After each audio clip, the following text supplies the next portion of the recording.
അങ്ങനെ അമേരിക്കയിലെ പ്രമുഖ നഗരമായ ന്യൂയോർക്കിലെ മേയറെ തിരഞ്ഞെടുത്തിരിക്കുന്നു.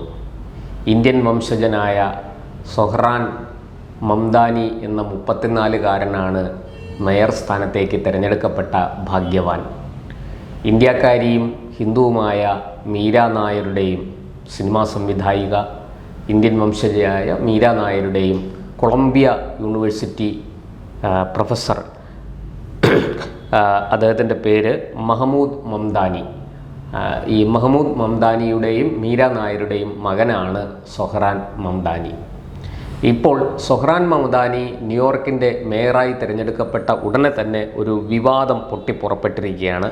അത് മറ്റൊന്നുമല്ല, ഈ ഡെമോക്രാറ്റിക് സ്ഥാനാർത്ഥിയായിട്ട് മത്സരിച്ച് ട്രംപിൻ്റെ പാർട്ടി, റിപ്പബ്ലിക്കൻ പാർട്ടിയെ അടക്കം എതിർത്തുകൊണ്ട് അവിടെ വിജയിച്ചു വന്ന മംദാനിക്ക് ഫണ്ട് ചെയ്തിരിക്കുന്നത് ഹമാസുമായിട്ട്, ഭീകര സംഘടനയായ പാലസ്തീൻ വിമോചനത്തിന് വേണ്ടി പ്രവർത്തിക്കുന്ന ഭീകര സംഘടനയായ ഹമാസുമായി ബന്ധപ്പെട്ട ഒരു ഗ്രൂപ്പാണ് മംദാനിക്ക് സാമ്പത്തിക സഹായം നൽകിയത്, ഫണ്ട് ചെയ്തത് എന്ന വിവരമാണ് ഇപ്പോൾ പുറത്തു വരുന്നത്. ഇത് അമേരിക്കൻ രാഷ്ട്രീയത്തെ പിടിച്ചു കുലുക്കിയിരിക്കുകയാണ് ഈ വിവരം. ഇത് പുറത്തുവിട്ടത് മറ്റാരുമല്ല, മംദാനിയുമായിട്ട് വളരെ അടുത്ത് ബന്ധമുള്ള പാലസ്തീൻ അമേരിക്കൻ ആക്ടിവിസ്റ്റ് കൂടിയായ ലിൻഡ സർസൂറാണ് ഈ വിവരം പുറത്തുവിട്ടത്. ലിൻഡ സർസൂറാണ് ഈ മംദാനിയുടെ രാഷ്ട്രീയ ഉപദേശക. മംദാനിക്ക് വേണ്ട രാഷ്ട്രീയ അടവു നയങ്ങളും തന്ത്രങ്ങളും ഒക്കെ പറഞ്ഞു കൊടുക്കുന്നത്, തെരഞ്ഞെടുപ്പ് തന്ത്രങ്ങളൊക്കെ പയറ്റാനുള്ള പരിശീലനം നൽകുന്നത് ഒക്കെ ഈ ലിൻഡ സർസൂറാണ്. ഈ മംദാനിയുടെ രാഷ്ട്രീയ ഉപദേഷ്ടാവ് കൂടിയായ ലിൻഡ ഇപ്പോൾ പറയുന്ന വിവരമനുസരിച്ച് council on American Islamic relations, CAIR, council on American Islamic relations, ഈ അവരാണ് ഈ മംദാനിക്ക് ധനസഹായം നൽകിയതെന്നാണ് ലിൻഡ പറയുന്നത്. ഇത് ഈ ഭീകര സംഘടനയായ ഹമാസുമായിട്ട് ഇവർക്ക് ബന്ധമുണ്ട്.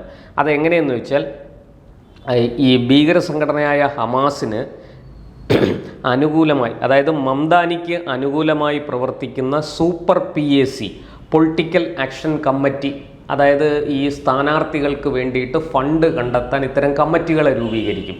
ആ കമ്മിറ്റികളാണ് സ്ഥാനാർത്ഥികൾക്ക് ആവശ്യമായ, അതായത് തെരഞ്ഞെടുപ്പ് സുതാര്യവും സത്യസന്ധവുമായിട്ട് നടക്കാൻ വേണ്ടിയിട്ടാണ്.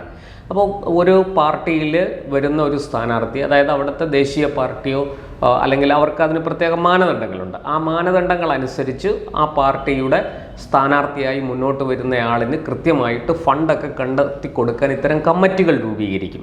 ആ കമ്മിറ്റിയിൽ ഒരു കമ്മിറ്റിയാണ് ഈ PAC. അപ്പോൾ ആ PACയുടെ മുഴുവൻ പേര്, അതായത് യൂണിറ്റി ആൻഡ് ജസ്റ്റിസ് PAC എന്നാണ് ഈ മംദാനിക്ക് വേണ്ടി ഫണ്ട് കണ്ടെത്തിയ PACയുടെ പേര്. Unity and justice. അവർ 25 കോടി രൂപ ഈ മംദാനിക്ക് തെരഞ്ഞെടുപ്പ് പ്രചാരണ പ്രവർത്തനങ്ങൾക്കായിട്ട് നൽകി എന്നാണ് ഇപ്പോൾ പുറത്തു വരുന്ന വിവരം. ഇത് ഈ ഹമാസുമായിട്ട് ബന്ധമുള്ള ഒരു സംഘടനയാണ് എന്നാണ് പറയുന്നത്. ഇവർ മാത്രമല്ല കേട്ടോ ഫണ്ട് ചെയ്തത്, വേറെയും സംഘടനകൾ ഫണ്ട് ചെയ്തിട്ടുണ്ട്. പക്ഷേ ഏറ്റവും കൂടുതൽ തുക കണ്ടെത്തിയത് ഇവരാണ്. അങ്ങനെ ഈ ആരോപണം ഉയർന്ന ഉടനെ തന്നെ, അല്ലെങ്കിൽ ലിൻഡയുടെ വെളിപ്പെടുത്തൽ, ഇത് ശരിക്കും ആരോപണമല്ല, ഒരു വെളിപ്പെടുത്തലാണ്. ആ വെളിപ്പെടുത്തൽ വന്ന ഉടൻ തന്നെ അമേരിക്കൻ കോൺഗ്രസ് ഇത് സംബന്ധിച്ച് അന്വേഷണം പ്രഖ്യാപിച്ചിട്ടുണ്ട്. അതായത് അമേരിക്കൻ പാർലമെൻറ്റിൻ്റെ തന്നെ ഒരു നിയന്ത്രണത്തിലുള്ള അന്വേഷണമായിരിക്കും നടക്കുക എന്നാണ് ഇപ്പോൾ പുറത്തു വന്നിരിക്കുന്ന വിവരം. അത് കൂടുതൽ അന്വേഷണം മുന്നോട്ട് പോയാൽ മാത്രമേ ഇതിൻ്റെ മറ്റു കാര്യങ്ങളൊക്കെ പുറത്തു വരികയുള്ളൂ. എന്തായാലും ഇത്തരത്തിൽ ഹമാസുമായി ബന്ധപ്പെട്ട ഒരു സംഘടനയിൽ നിന്ന് മംദാനി ഫണ്ട് സ്വീകരിച്ചു എന്നുള്ളത് ന്യൂയോർക്കിലെ വോട്ടർമാരെ മാത്രമല്ല, അമേരിക്കയിലെ തന്നെ ആൾക്കാരെ ഞെട്ടിച്ചിരിക്കുകയാണ്.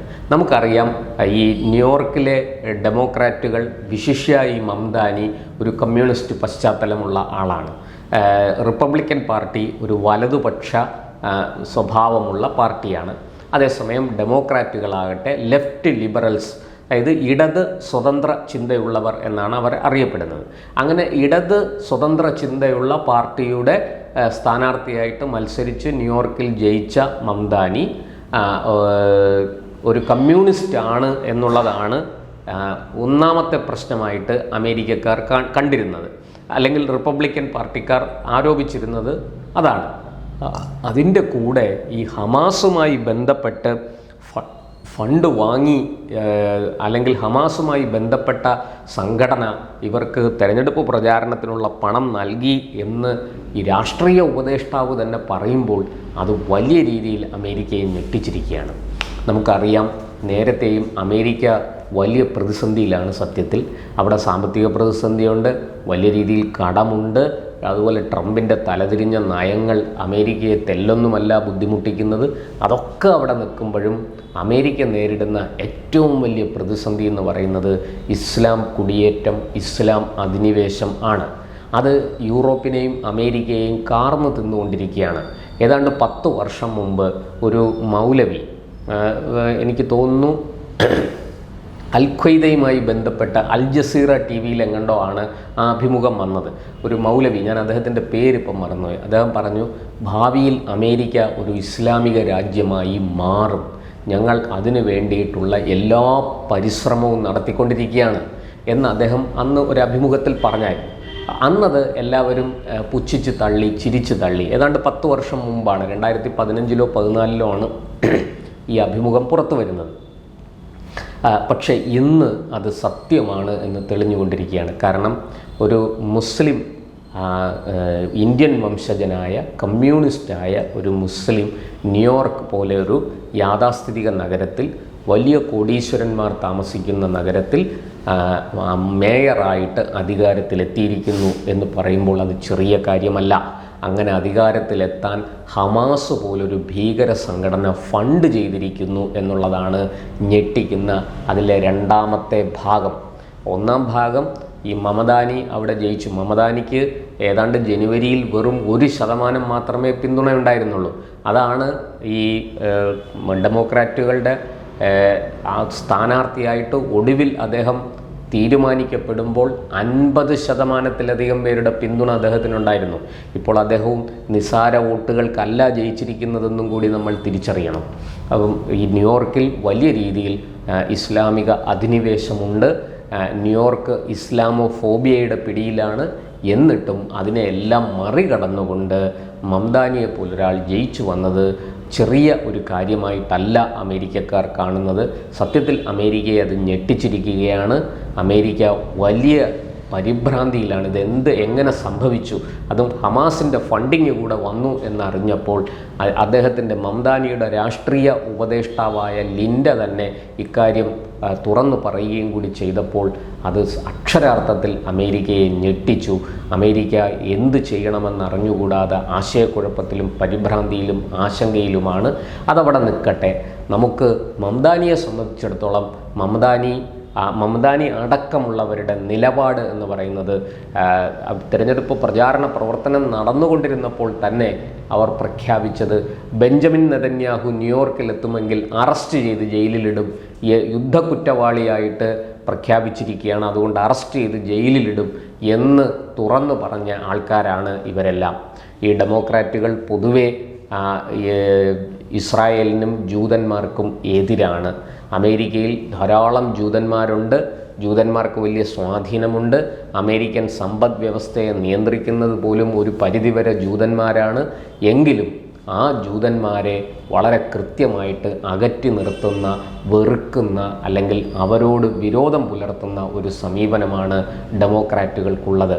അതിനോടൊപ്പം അവിടേക്ക് കുടിയേറുന്ന ഈ ഇസ്ലാമിസ്റ്റുകൾ അല്ലെങ്കിൽ മുസ്ലിം മതവിശ്വാസികൾ, ഇസ്ലാമിക അധിനിവേശം, ഇതെല്ലാം ഒത്തുചേരുമ്പോൾ അത് അമേരിക്കയെ തകിടം മറിക്കുമെന്ന് തീർച്ചയാണ്. അതിൻ്റെ ഒന്നാമത്തെ സൂചനയാണ് മമദാനിയുടെ തെരഞ്ഞെടുപ്പ് വിജയത്തിലൂടെ ലഭിച്ചിരിക്കുന്നത്. മമദാനിക്ക് ഹമാസിൻ്റെ ഫണ്ട് കൂടി കിട്ടി എന്ന് കേൾക്കുമ്പോൾ അത് സന്തോഷിക്കാനല്ല, മറിച്ച് വലിയ ഭയാശങ്കകളാണ് അമേരിക്കക്കാർക്ക് നൽകിയിരിക്കുന്നത്.